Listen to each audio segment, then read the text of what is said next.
Hi everyone. So today our video would be will be showing how to propagate this Sansevieria golden flame. So there are three plants here. We're going to separate and put them in individual pots. So samahan niyo ako. So first what we'll do is carefully we remove the potting medium. Ayan, meron tayong naka-standby na potting mix. So, para careful tayo,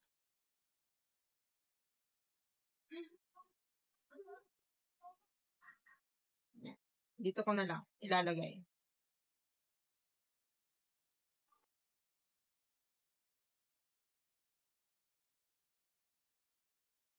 Para hindi mabigla yung ugat, huwag niyong hihilahin yung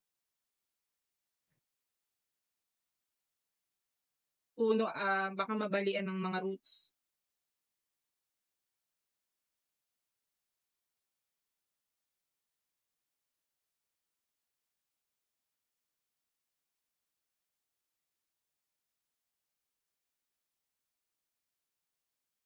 So, nailabas ko na siya sa paso. Makikita nyo na tatlo siya. Ayan, napaghihiwa-hiwalayin natin para may matira sa akin. So, this is how I do it.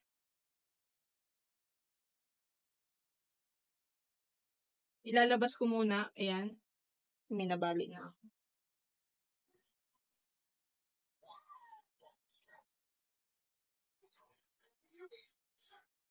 So, yan. Paano nyo masasabi na ready na siya for propagation?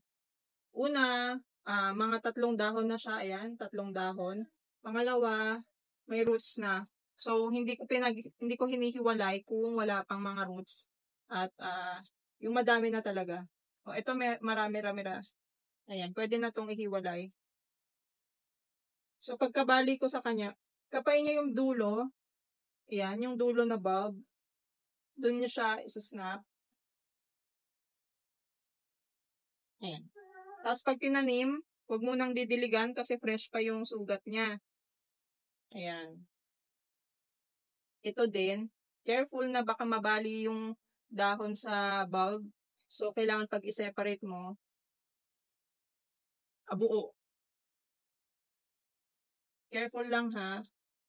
Kailangan pag biniyak mo, walang mababali na dahon. Ayan.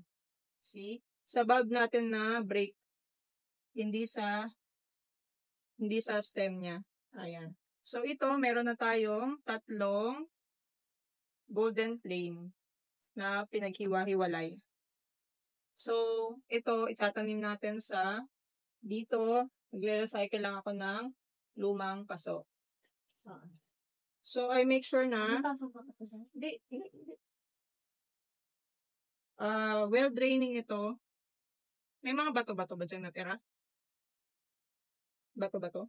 Tapos lalagyan nyo ng stones to para maging well draining. Ayan o. So, meron kasi ditong buhangin na pwede natin lagyan. Yung mga malalaki. Babaguhin ko yung timpla ng potting mix. Lalagyan natin ng vermicast. Yung vermicast yung natural fertilizer or organic fertilizer. Para magdahon siya ng madami, tsaka mag-baby siya ng madami. Magbe-baby siya ulit. So, may napulot kaming mga bato-bato. Ayan, sa construction to yan. Yung anong tawag dun? Yung na-screen na bato. Anong tawag dun? Nagaganyan sila, may tawag dun. Ayan. Para hindi lumabas yung soil sa butas. Ayan, sa butas. So, lalagyan na natin. Ayan. Pero iangat natin yan na ganyan. Hindi siya nakalubog na ganyan.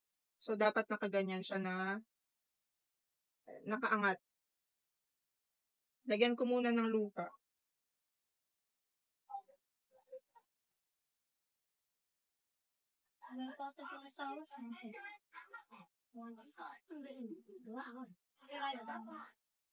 So, hahaluan natin yung lupa ng bato para maging well draining.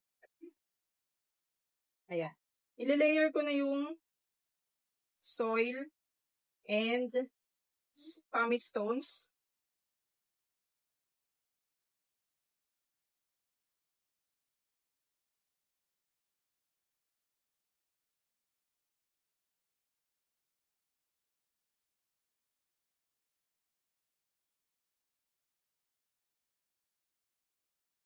And then, i-compress natin. Alam mo, nilabas ko yung maliit ko nito. Kakagamit ko lang. Ayan. Tapos, i-compress lang natin.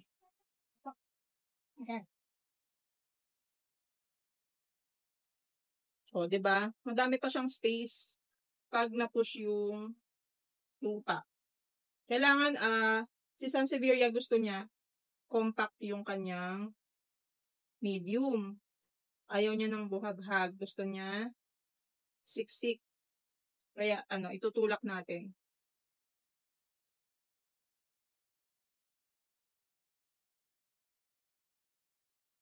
Buksan na yun.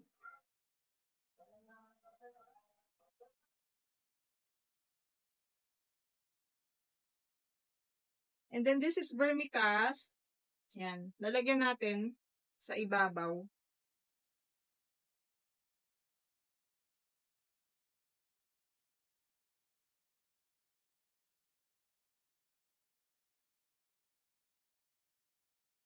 So, wag mo na itong didiligan. Wag mo nang didiligan kasi naka-open pa yung yung sugat niya. So, hintayin nyo magkalus or tumigas or mag-dry up. Siguro pwede na siya bukas. Ayan. Tomorrow na natin to didiligan or kahit sa second day. Ayan. Sa second day, pwede na siyang diligan. Or kahit rainwater, okay lang kung maulanan. Kung ilalabas niyo siya sa outdoor, pero hindi direct sun, ayan, mabubuhay siya. Tapos, gagawin na natin yung dalawa. Ito, gawin na natin tong dalawa. May lupa pa tayo.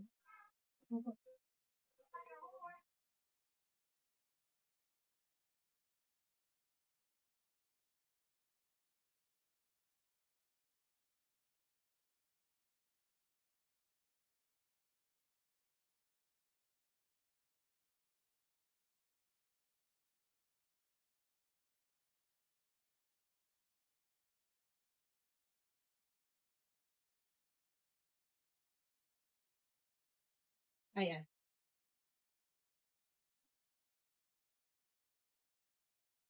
Ngayon, ito naman. Ayan. Ayan. Pakita mo may bato. Sige, lupa mo. Sige, lagay. Oo nga. Okay. Oh. Wait lang wait lang. Lagyan mo ng vermicast. Kamay. Vermicast. Parang Milo. Tama na. Lupa ulit.